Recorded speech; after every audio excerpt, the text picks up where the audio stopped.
Sorry about that. I just got distracted by a ESPN alert about sports.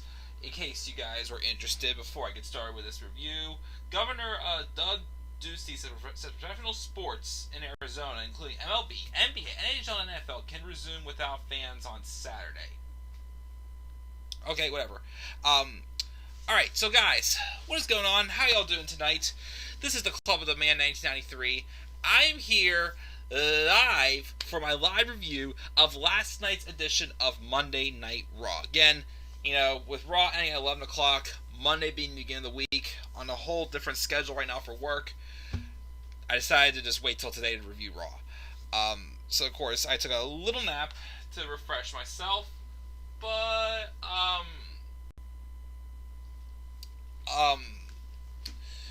so I am here to talk about Raw tonight. Sorry, I keep getting distracted by my phone. Turn my phone over. I was hoping for something good to pop up, but nothing there pops up good on my phone anymore. But anyways, so we're going to talk about Raw. This is a very odd episode of Raw. We actually have a lot to talk about. I've been very bland about my Raw reviews and my SmackDown reviews lately because let's face it, these are not that entertaining shows to watch. This Raw though, here's the thing. There was actually some stuff I liked about this episode of Raw. Of course, the best part of the show, no doubt about it, was that opening segment. No doubt about it, that opening segment. But this Raw showed, once again, ratings are hitting an ultimate low. So now they're showing how they handle ratings go the ultimate low. And, of course, what they're resorting to, which is nostalgia, part-timers, and rules that did not work one time, and it's not going to work again, and it's just going to make everything worse. Y'all know what I'm talking about. And we'll talk about it when we get to an announcement that our world champion, who, is doing awesome, I can give him that, made an announcement about a match he's going to have next week on Raw. We'll get to that and other things. So let's get into this. First, let's check the live chat. We actually have some people in the live chat tonight. How y'all doing tonight? We got Mark. How are you? Not too bad, man. How about yourself? So Asuka is a Grand Slam champion for the women. Only the second Grand Slam champion. The only other one is Bayley. Becky Lynch and Charlotte Becky Lynch has only won the SmackDown and Raw women's titles. Charlotte's not won the tag titles. And Sasha would be one, but she hasn't won the SmackDown Women's Championship yet. So yeah, Asuka is a Grand Slam champion. Yes, definitely congrats to Becky and Seth. Although Seth, with the zombie-looking hair and just the deranged look on his face, I don't know if he was really, that excited about being a father or not, but of course we'll get into that shortly. Especially what he did to Rey Mysterio. Tyler did not watch Raw. So does this mean if Lacey, Dan, or Carmella would have won, they would have been moved to Raw? Who knows? Let me see here. Tyler beat Roman Reigns in the Challenge Tower last night on 2K20. Nice. What's up, Owen? Doing pretty good out yourself, man. That opening promo was done perfectly, very heartwarming. Can see why they didn't go for Baszler at Money in the Bank now. I do see that for sure. It's possible. Owen, we'll get to that shortly. And then Zombie Seth. LOL. Oh boy, Seth Rollins. Seth freaking Rollins. Daddy Rollins. We'll get into that shortly. So let's get into the show. Let's talk about the show. Again, like I said, it was a very weird show. And you might see the grade already given in the description box down below. Based off of some stuff I liked in the show, you'd think I would give this grade a little bit higher. I almost gave it a little bit higher. But I still think, even though there were some good things that happened in this show, the reason why my grade was not as high is because of what they're showing that they're relying on for the future to try to, boost these low ratings, which it's not going to work, and it's going to make things much worse. Let's talk about it. So, let's talk about how I was actually kind of enjoying this show to begin with. The show starts off with Becky Lynch coming out. It's the first time we've seen her, I think, since she cut that promo where she's looking forward to, stepping up to the person who wins Miss Money in the Bank, which, of course, was Asuka. And, of course, I'm thinking when she won the briefcase, I'm like, okay, awesome. But the only thing is about Asuka winning the briefcase is that she's already lost to Becky twice. So, why would another match between those two, make any sense? And then also I was confused. Why is Becky carrying out the Money in the Bank contract? Which, even so, I would have probably had Asuka bring it out instead of Becky. Little nitpick about the opening segment, but it was still awesome. Becky comes out. She gets a little teary-eyed. And I'm like, uh-oh, wait a second, what's happening? I'd heard some rumors recently as to Becky doing some stuff with Marvel. Maybe being in some movies and whatnot. So I'm like, is Becky going to get written off or something here for some reason? So she comes out and goes through a lot of changes. Asks the powers to be raised the stakes at Money in the Bank. Which apparently they did. I'm like, okay. She then shares her story about not knowing if she was good enough to be in this company. When she came here, she didn't know anybody. Not a single soul. But somewhere along the line, she learned that people did care about her. And put her on their shoulders to carry her into history. Which, of course, probably referring to when she really, got over in 2018. The fans have stood up for her and had her back. And that's why it's the fans, we at home, that deserve to hear this from her first. She says she has to go away for a while. And I'm like, what? Which, again, I thought maybe the rumors are because of Marvel. That's what I was thinking. Out comes Asuka, Miss Money in the Bank. Which, again, I still don't get why Asuka didn't come out with the briefcase, or something like that. Asuka comes out, and then Becky tells Asuka, "You've beaten me when nobody else could, and she's been the best for a long time, which is why she's glad this is happening to her. Last night's match wasn't what she thought it was. It wasn't for an opportunity for the title. It was for much more." Becky opens the briefcase, and inside it was the Raw Women's Championship. And Asuka Becky says, the match was actually for the Raw Women's Championship. Which, cool, especially with the circumstances. My thing is, though, is that, again, that's only my nitpick, though, also about this, is that, once again, for, the third year in a row, we don't have, a long-term women's Money in the Bank holder. That's the only, nitpick. I would like to see, because, even though Carmella wasn't the flashiest champion, of course, when she finally cashed in, her having a long-term run with it was nice to kind of, have her having a character behind it.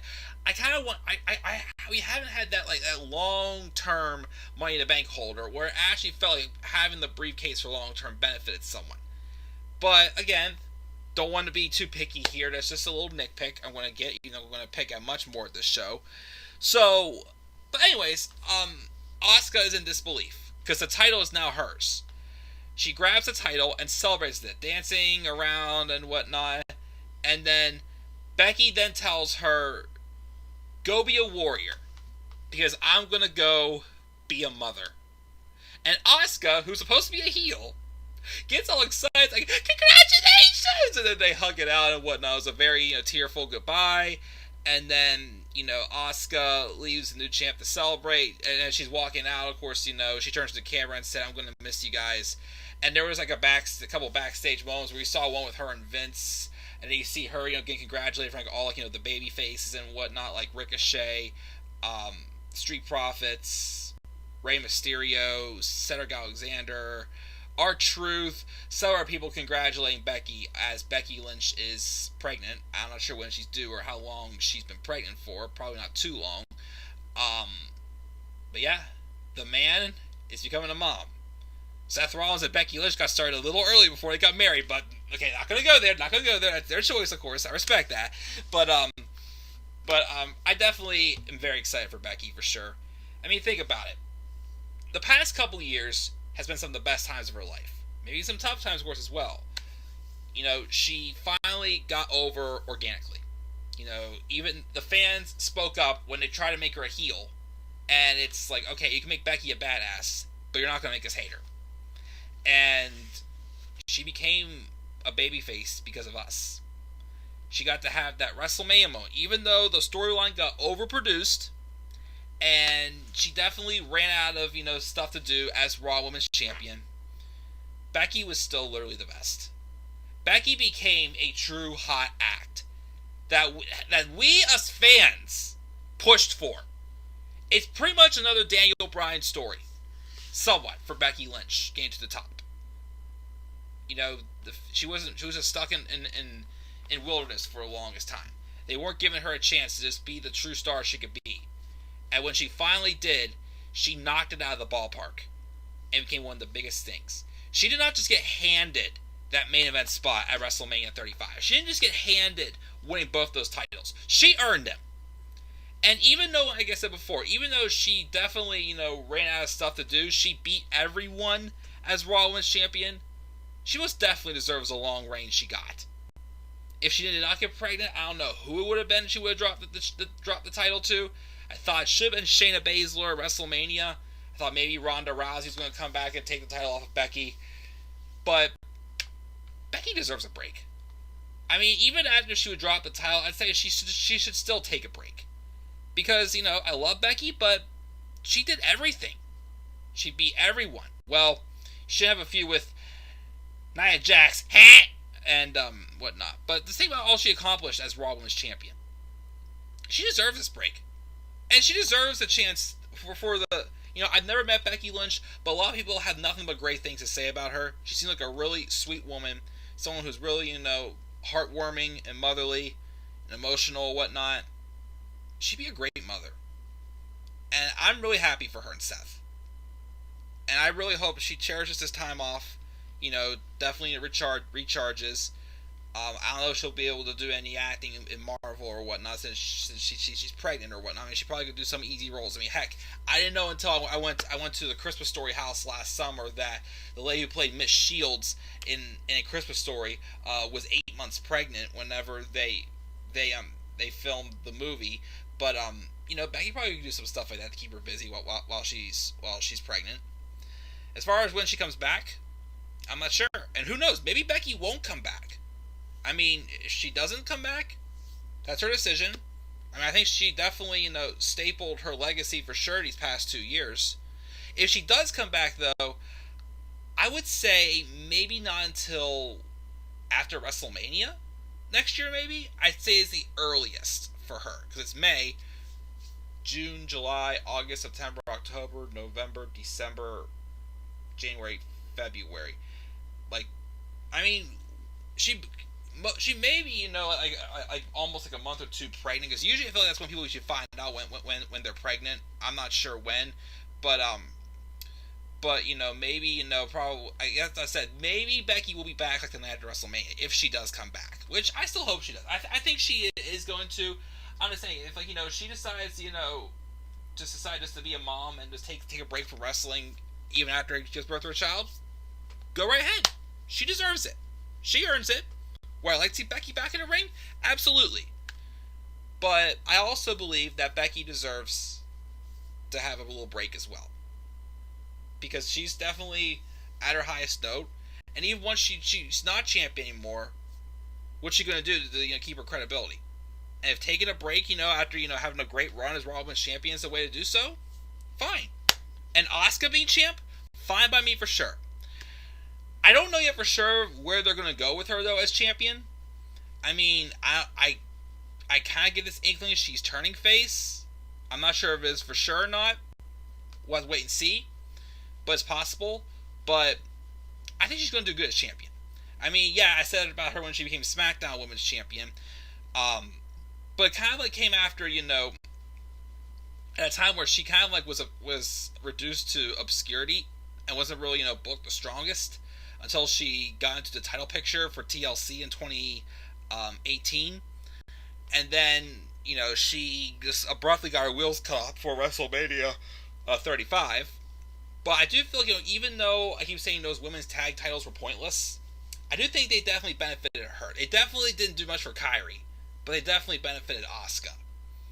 And I keep hearing Vince has been really impressed with her work and really like what she's been doing, especially with these empty arena shows. So we'll see where she goes or who she feuds with next. As champion, though, if she's still around, I do want to see a match, though, with her and Kairi Sane. That match has to happen. If Kairi is going to leave when her contract expires, I still got to see that match. I want to see that one time before Kairi leaves. Dream match of mine. But that's the highest note of the show. Moving on to the next part of the show. Bobby Lashley beats Humberto Carrillo in a no DQ match with like a full Nelson lookalike. Not a bad match. Of course, what they tease later on for Bobby Lashley, though, I'm like, okay, kind of like this, which we'll get to that shortly. Here's, though, where I think I started to lose interest in this show. We have this segment of the Street Profits talking backstage. And this whole storyline continuing because, the Viking Raiders defeated them in a non-title match last week, even though I swear, at one point, that match was for the Raw tag titles. I swear that's how it was advertised. But Viking Raiders beat them. So they're trying to do this anything you can do, we can do better storyline. It worked for Ricochet and Velveteen Dream because that was in NXT, and much more knowledgeable people are writing for it, and more than an audience of one they're writing for. Vince McMahon, though, I guess he must have missed sports. Because he is now turning this into just another stupid comedy shit. He has the Street Profits hyping up a 2-on-2 basketball game with them and the Viking Raiders. As soon as I heard that, I'm like, no, this is not going to end good. I had the bad feeling in my gut. I knew it was coming. Because we got an early worst segment of the year candidate. We'll get to that when we get to that segment later on. The Viking Raiders are shown scuffling about the idea of being challenged to basketball instead of something cool like sword fighting or axe throwing. Again, I think I more so hate this because it made the Viking Raiders look more like idiots than the Street Profits. This works for the Street Profits, but a team like the Viking Raiders? Nah, it did not work at all, and it made their characters look even more dumb because ever since they had their name freaking changed to Viking Experience, then Viking Raiders, it sucked the life out of them. So we'll get to that in a little bit. Asuka's interview backstage, celebrating with Kairi, as I said before. We get a recap of Apollo Crews' injury, and then we also randomly see Zelina Vega and her boys bickering over something, or whoever the heck it was. Akira Tozawa then loses to Angel Garza with a wing clipper. About time somebody in that three-person stable wins, but it may not be for long, because afterwards, they were arguing again, the three of them. Drew McIntyre comes out, and he claymores Theory, which Garza and Andrade were laughing about that, but then he claymores Andrade, and then we have another match that we just had 2 weeks ago on Raw. They only gave like 5 minutes in the main event. Drew McIntyre and Andrade Cien Almas. Why? I don't know, but McIntyre then beats him. I'm sorry. I already think this at least send Austin Theory back to NXT. I'm sorry. Austin Theory's only won one match on the main roster so far, and that was a match he had with Akira Tozawa recently. This stable with Almas, Garza, and Theory has not won a match as the three of them. And Paul Heyman apparently sees a lot in Austin Theory. Cool, but why does he feel like an enhancement talent? He needs to go back to NXT. Austin Theory has to go back to NXT. I'm sorry. I want him to go back. Garza could stay on Raw. I think Garza is going to be okay. Andrade will be fine once they kind of get him out of this, this stable pretty much. But, my gosh. So then Drew McIntyre beats him with a Claymore. Then after the match, here's where my excitement for the show even tanked more. Drew McIntyre can cut a great promo, don't get me wrong. The content of this promo, though, Vince is like, yeah, yeah, yeah. Me, I am just like. So, Mark actually sent me an article yesterday over Twitter. And when I said that, I'm like, no, please don't tell me. Please don't tell me. I don't need this nightmare again. McIntyre gets on the microphone, says he didn't come out to have a match, but there's a reason he's always dressed for work. First, he puts over Seth Rollins about this match last night and said it was a hell of a fight. Seth brought it, but he's still the champ. So you keep setting him up and he'll keep knocking him down. The second, though, bit of news is that Raw, not just Raw, well, he said Raw, but not just Raw, but it's more than Raw, has extended an invitation to a certain SmackDown superstar who just didn't accept, but chose him as their opponent. And an invitation. Now, this invitation is apparently part of a brand-to-brand invitation, aka the wild card rule is back. And why? Because ratings are down. So I think there's not good star power on each shows, so why not just overexpose them with the stars they think that do draw ratings, that do get reactions, and overexpose them and make both shows feel even more pointless, so now no one's going to benefit from it. Huh? Great idea? It's not! Last year, when Vince McMahon first announced the wild card rule, first in a stupid segment where he showed up on the show to restore order because he knew Roman Reigns was crashing Raw, even though he was a part of SmackDown. Instead of just restoring order to the show, he made himself look like a bigger idiot and made the wild card rule because I'm a genius, I'm a genius, I'm a genius, I'm a genius. You know what that was? Him trying to give himself heat, desperate to make him look like he actually was a genius, make himself look like a lot of electronic heat. I'm sorry, nuclear heat. Well, guess what, Vince? That wasn't nuclear heat. That was white heat of, you're an idiot, get off my TV, and I do not want to see you. So that whole crap is back. So we're going to have random cross-brand feuds that make no sense, that are pretty much going to be lopsided the way it is, because why would, unless there's another shake-up coming up, why would a Raw superstar win a SmackDown title, or a SmackDown superstar win a Raw title? At this point, again, if you're just going to drop the brand split again because, ratings suck, then just drop the brand split, drop some of the titles. You don't need, if you're going to have both superstars on both shows all the time, you don't need 2 world titles, you don't need 2 women's titles, you don't need 2 tag titles, you don't even need the women's tag titles anymore, because there's no freaking depth in it. Zilch! None at all. Zilch! You can keep both the mid-card titles, that's fine. Cruiserweight title can stay in NXT. You don't need all the titles if you're going to keep superstars on both shows. Raw is going to be, the first show we see every week. SmackDown's going to vote the recap show like it was years ago, when I didn't even watch SmackDown at all until the brand split. I tried watching whenever it moved networks. How many times? So yeah, it's back.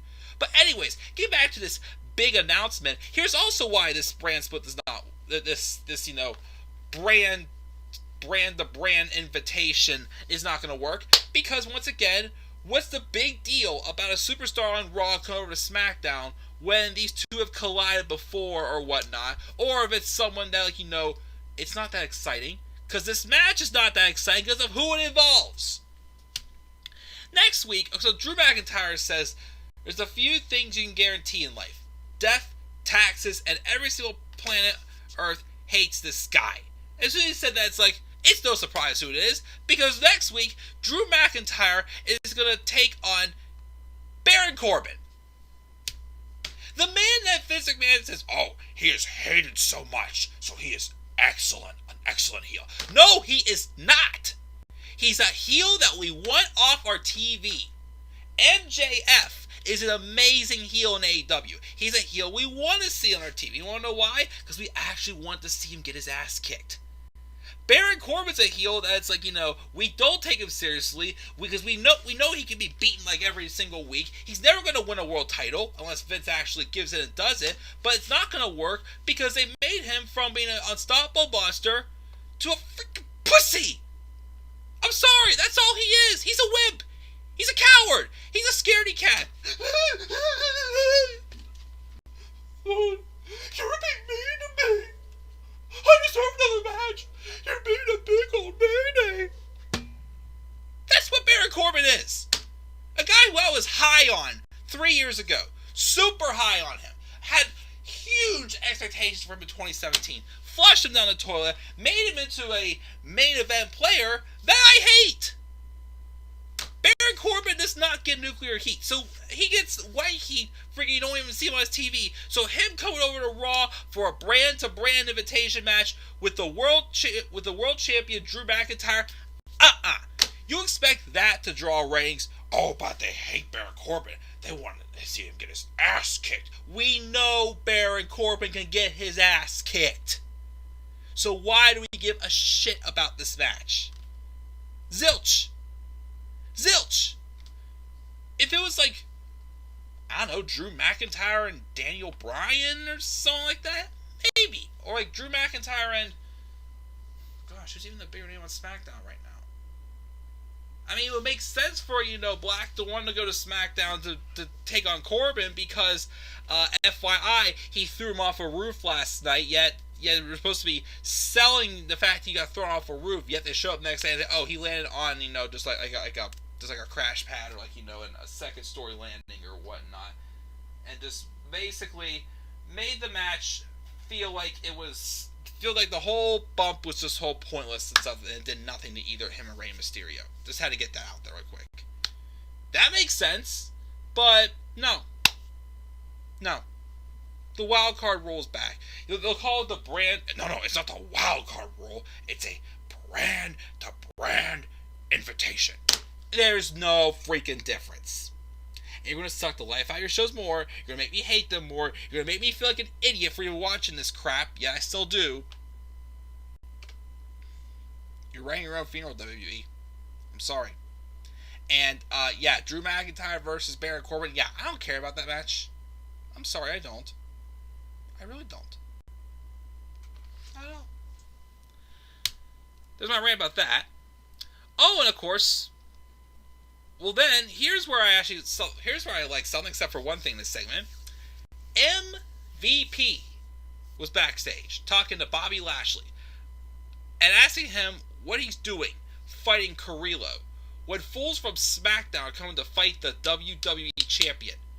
Lashley hasn't gotten a title shot since 2007. When is Lashley going to let Lashley out? Admitting it's a rhetorical question, but he should think on it. Basically implying that, I can make you a world champion. He then runs into Lana saying he's not trying to manage anybody, but if Lashley is looking for a way out, tell him he's available to manage him. And then Lana's like, what are you doing? What are you doing? Because Lana is a needy freak who can't survive without her hot Bobby. Yeah, they're going to kick her out. They're going to get her off. They're going to break Lashley and Lana up. Lashley's going to team up with MVP, actually feel credible again, and Lana's going to go to obscurity and get released like her husband. Because they made us brutally hate Lana. Lana's an idiot. Lana's a dipshit idiot. I am sorry. She is just an idiot who just literally comes across now as a girl who's just needy, who just needs a man in her life, who just makes no sense to why she has anything in the world, and she just freaks out just because she's supposed to freak out. She's another person that just needs to get off the TV. But MVP and Bobby Lashley? I see some potential there for sure. But of course we see more of that later on. Anyways, we then have Alexa Bliss and Nikki Cross come out. Now, here's the thing. Here's actually people I'm okay with coming over from brand to brand. Want to know why? Because the titles they hold are meant to be defended on all brands. that makes sense, right? So I'm like, okay, what are they doing here? Who's going to step up to them this time? So, of course, they put over Becky Lynch and whatnot. But then, all of a sudden, I hear, Iconic! And I'm like, I thought you were getting repackaged? I'd heard the rumors for months that apparently the reason why Billie Kay and Peyton Royce were off TV for 9-10 months. I don't think they were on TV since SummerSlam, maybe. Somewhere around there, maybe. Not long after they, around the time when they dropped the tag titles to Alexa Bliss and Nikki Cross. Who then dropped it to the Kabuki Warriors, then back to Alexa Bliss and Nikki Cross, but you know what, that story. So I thought they were getting repackaged. They're the same thing. They're the same exact thing that they were last fall. So they came back. They take their seats and ask them how it feels for a baby to steal their thunder. Talk about Becky Lynch's baby. They said everybody's been a baby. It's no big deal. They challenge the tag champs to a title match tonight. But then Alexa's like, that's not how it works. And then there's like, well, it doesn't have to be for the tag titles. They're like, fine, whatever. They have a match, and guess what? The champs lose clean, as usual. I should have seen it. So they lose clean, and next week they're going to have a title match. Why not just have the title match here? Because they need to fill in time. Because it's theater! I forgot the words. I can't believe that. I've worked how many weddings? Yeah, I forgot the words to Thriller. I'm guilty. Let's check the live chat. Let's see what we got here. Let me see here. What do we got here? Mark's gonna miss Becky because who knows if she comes back, because she could take one look at her newborn baby, boy or girl, and decide to hang her boots for good, but I said she could.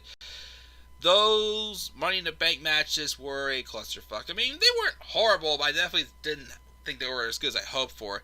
If she's due in December, she would have gotten pregnant in April. Quite possibly. Like I said, usually people find out they're pregnant, I feel 7 or 8 weeks in, maybe. I know we're talking about Raw, but I've been trying to picture it all day. I just can't see the ring announcer saying, here's your winner and new Universal Champion Otis. Again, like I said, it's going to be a while before I think Otis should cash in that briefcase.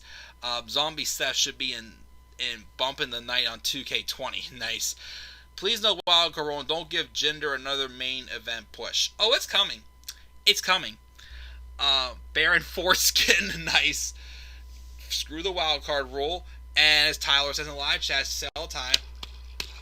Get over your ego. And yes, I miss the Lone Wolf Corbin, not this bald-headed, waiter at TGI Fridays Corbin.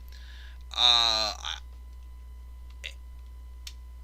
want AJ to go back to SmackDown as well as Ray. WWE needs a break. Corbin got pushed way too much. Had a lot of faith in myself, but feels like he's just been pushed down our throats. Like I said, he was great up until he dropped he lost his briefcase. The way he got screwed like that. Him as U.S. champion was just him hanging by a thread.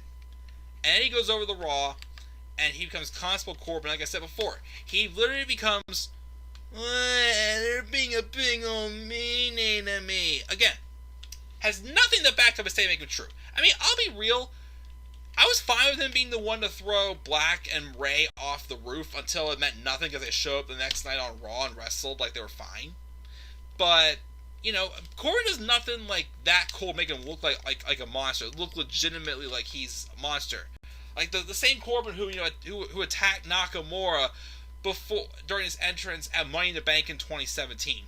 The same Corbin who looked like a monster in that triple threat World Championship match, Corbin, AJ Styles, and Dolph Ziggler back on the last SmackDown 2016. Excellent match. The same Corbin we got in the build for the IC title match with him and Dean Ambrose at WrestleMania. He was awesome. And now just look at him. The Iconics are great. So funny. How many times that champions lose every time? Oh, again, champions only lose in non-title matches. Yeah, when it's a championship match, they win. Just ask Bailey. But yeah, so that's catch up with the live chat. Moving on forward here now. So we have Rey Mysterio backstage being interviewed, saying he feels great, but got into last night's match. He kept hyping himself up by repeating the event's tagline. He admits he saw his life flash before his eyes when Corbin threw him off the roof, but a miracle happened. There was a second roof just 6 feet down, which again just killed the whole point of the bump. But by the time he realized he could get back in the match, it was too late. He congratulates Otis and admits his best couldn't get it done. Rollins rolls up with a deranged look on his face, and he stares down in silence. Ray congratulates him though on becoming a daddy, and says he's genuinely happy for him and Becky. Rollins just turns and walks away, and Ray's like, what a jerk. And then we have R-Truth cutting a promo and says his cousin Pretty Ricky is here for back, wearing these goofy looking teeth, which looked weird as heck. And then we had a 6-man tag match, R-Truth, Ricochet, and Cedric Alexander versus MVP and Shane Thorne and Brendan Vink, who apparently, again, Vince really loves Brendan Vink. He dreams about Brendan Vink. Watch it. Brendan Vink will be the next Roman Reigns. Watch it. Brendan Vink will be booked like Roman Reigns next. You watch. He'll be main eventing WrestleMania 5 years in a row next year or whatnot. Who the heck knows? But I don't dig it. And then R-Truth pins MVP, but MVP knocks out those ugly-looking teeth in Truth's mouth. Lashley came out though and beat down MVP. And you hear MVP talking to Lashley, and Lashley's like, let's talk. So, again, it looks like we have MVP now managing Bobby Lashley. And again, that could be good. Like, Bobby Lashley, the in-ring ability is getting there, is there. The character, though, he needs. And him being this more, serious, silent killer, talking serious business with people like MVP, and not looking like an idiot in a stupid relationship with Lana, I'm like, okay, now I'm seeing it. I'm seeing the Bobby Lashley I've wanted to see. I'm starting to at least see it since he came back to WWE. I'm starting to see the Bobby Lashley I want to see fight Brock Lesnar. I still want to see that match. I still want to see Bobby Lashley versus Brock Lesnar. And when it happens, I hope they tear it up. Heck, even if they want to do a feud with Bobby Lashley and Drew McIntyre for a world title down the line, be my guest. Let's just finally get Bobby Lashley to where he was supposed to be when he came back to WWE in 2018. And I do see the light with him teaming up with MVP. Hey, get Apollo Crews in there as well, and also get Cedric Alexander and Ricochet in there. Not Shane Thorne and Brendan Vink and that stupid theme music by Shane Thorne. I can just see Vince in the back, like, Brendan Vink, because, he just strolls over people like Brendan Vink. But once again, I see nothing in him. If anything, I think he's green as hell. He's like the Great Khali. I said it. So I fired a shot. Oh, speaking of also firing some shots at somebody, Jinder Mahal was interviewed backstage. I am honored to be back on Raw, and I am happy to see my pal Drew McIntyre win the WWE Championship. I deserve to be respected by the entire WWE Universe, and I'm gonna have a hero's journey back to the top. Jinder Mahal is gonna be a baby face. Jinder Mahal is gonna be a hero.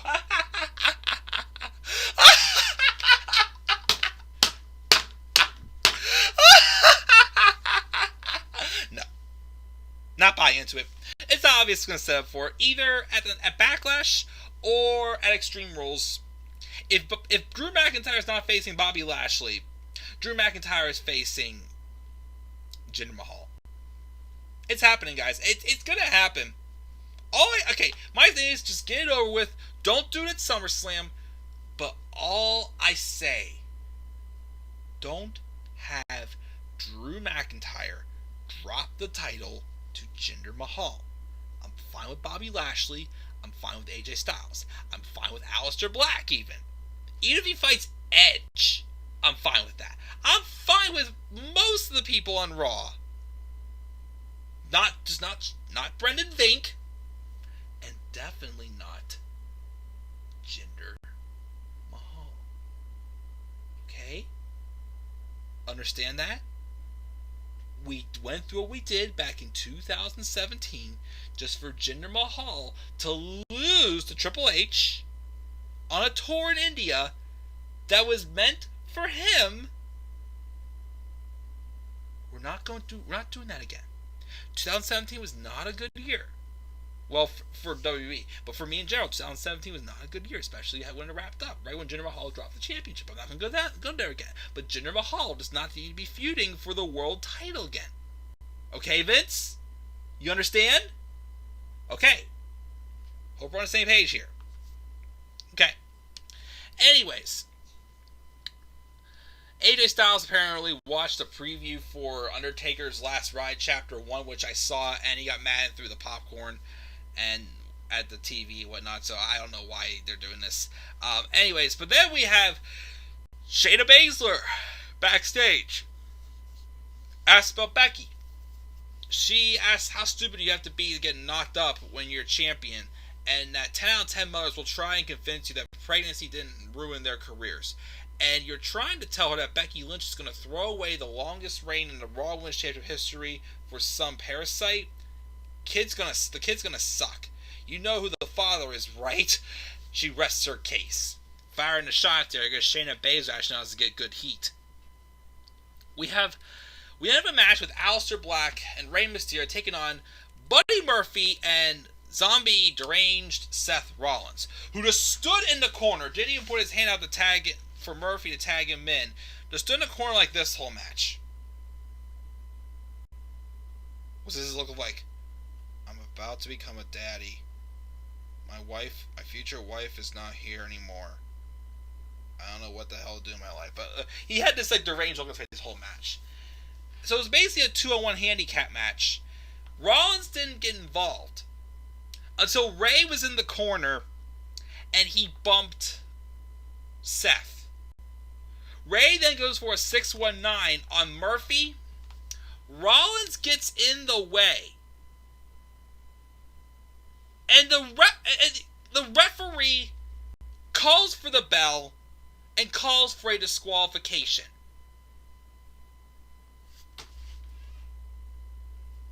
Did he forget that even though Seth Rollins was not in some normal state of mind, did he forget that Seth Rollins was still a part of the match?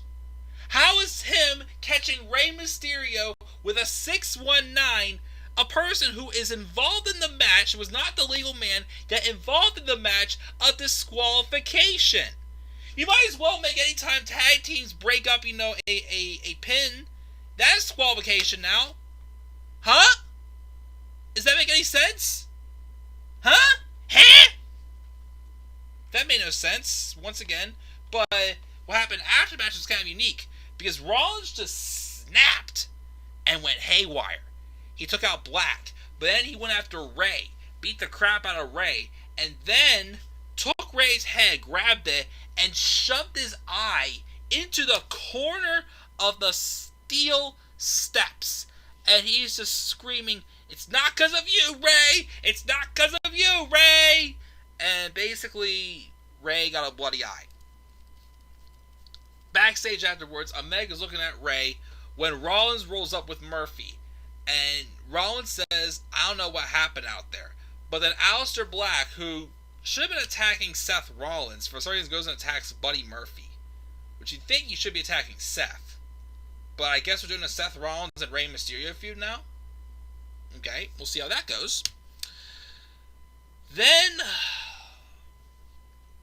we get the basketball game. The freaking basketball game. 4 5-minute quarters, 2-on-2 half court. Basically, the Street Profits crushed them 74-2. But afterwards, the Viking Raiders are like, you guys, we fooled you. We're beasts at basketball. So they take the ball, they start shooting hoops. I don't know what they're trying to imitate there. And they're making every single shot showing that, yeah, anything you can do, we can do better. Yay! Because freaking idiots. Freaking idiots. I mean, this didn't hurt the Street Profits, but it's just making the Viking Raiders look even more like idiots. Just more like idiots. It was so stupid. So dumb. Check. Here's a ball. It's good. Gives it back to Dawkins and whatnot. Who wrote this? Oh, I know. Vince. Yeah. Already candidates me for worst segment of the year. The stupid basketball game was stupid. Shayna Baszler was backstage shadowboxing when Natty rolls up and says, "I'm going to teach you a lesson about disrespecting the miracle of motherhood." But Shayna's like, when are you going to have a kid? She knows as well as anyone that the Hart Dynasty dies with her. And then her and Natty, Shayna and Natty have a match, and Shayna wins with a knee strike to the jaw, and afterwards, Natty threw a fit in the ring. It was random. King Corbin was interviewed, saying that he's willing to do whatever it takes to. He proved to do whatever it took to win the last night, but it didn't happen. He talks about how Drew riding his coattails when they were a faction. He's going to prove why he's a king next week. Yeah, right, you're going to lose, and I don't care about your match. Then we have this main event segment. Okay, so all night they are hyping up how Edge and Randy Orton are going to cross paths the first time in 6 weeks because they need ratings. So they bring these guys back. But I'm thinking, okay, but Edge and Randy Orton are done. Like, there's no reason to continue this feud. Not only are they continuing the feud, they already overhyped the match of what's happening next. I think this is stupid. I'm sorry, I do. Edge comes out. He talks about WrestleMania being his first match back after 9 years of retirement. Well, his second, not counting the Rumble. He came back to retire on his terms. What's next? WrestleMania was not the end of Edge. You saw a promo video last week about how he was coming to hunt the Viper. But they didn't talk about Edge at all. At WrestleMania, he got his pound of flesh and his closure. Don't get it wrong, Randy gave him a fight for his life, but he's ready to move on. There's more people in that locker room, and I completely agree. I thought maybe AJ Styles would come out and attack him or something. I'm like, okay, maybe we'll get Edge and AJ Styles next. I want to see that match, right? Like, most of Edge's feuds are meant to be in a series of matches right now. Him and Randy Orton, I'm sorry.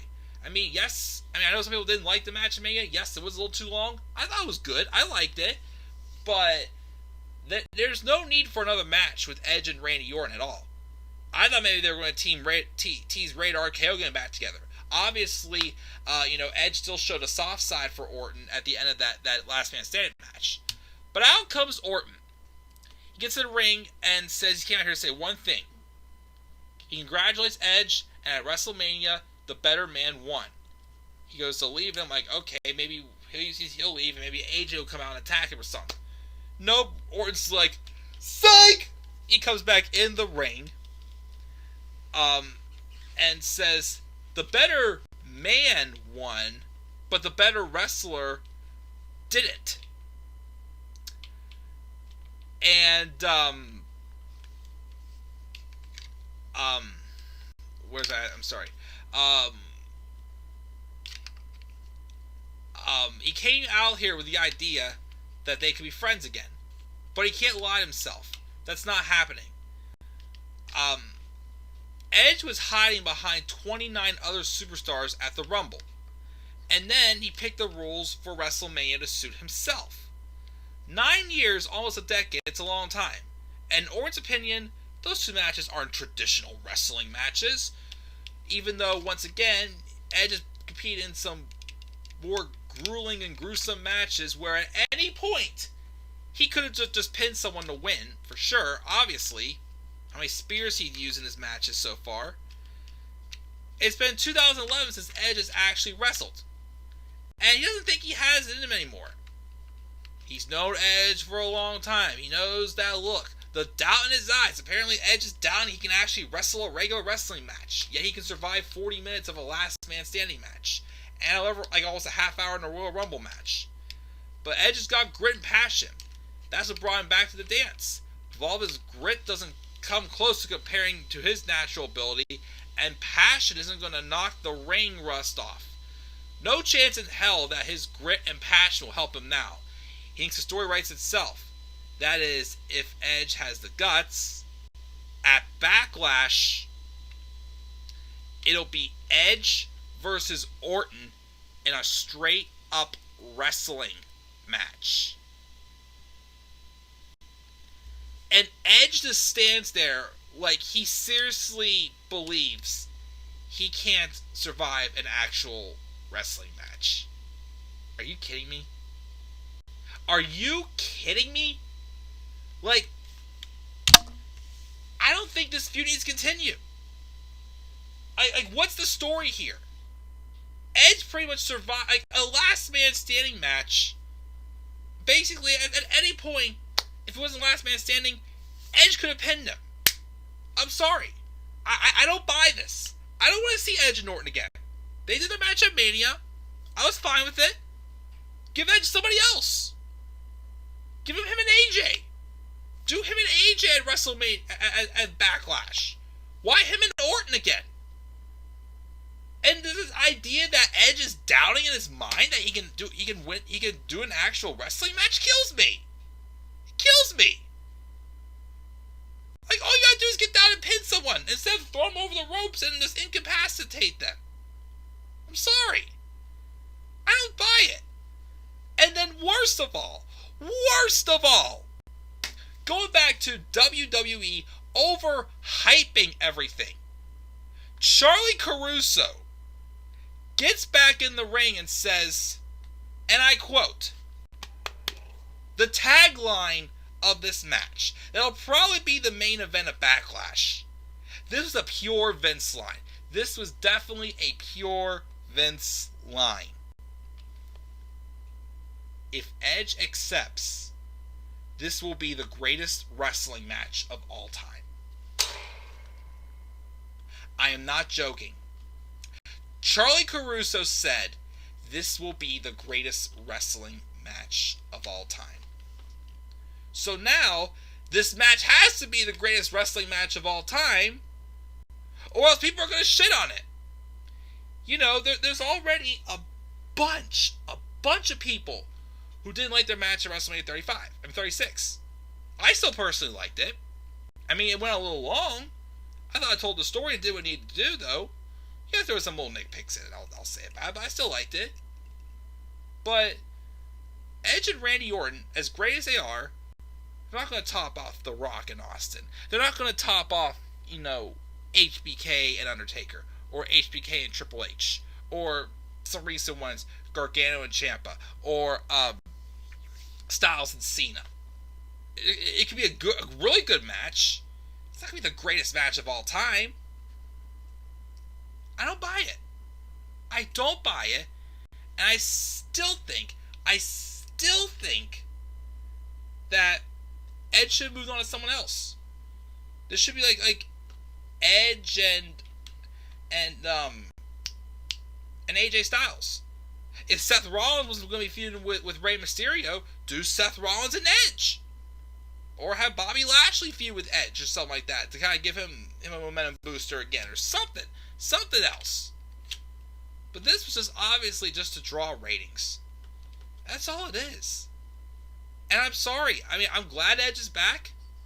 I don't buy him and Orton one-on-one, just a regular wrestling match. I don't buy this idea that Edge can't wrestle an actual wrestling match. I don't. I'm sorry. I don't buy it. I believe Edge can wrestle an actual wrestling match. I don't buy into the story. I'm sorry, I don't. But that was Raw. We're going to be basically the only match pretty much about to be confirmed for Backlash is the greatest wrestling match of all time.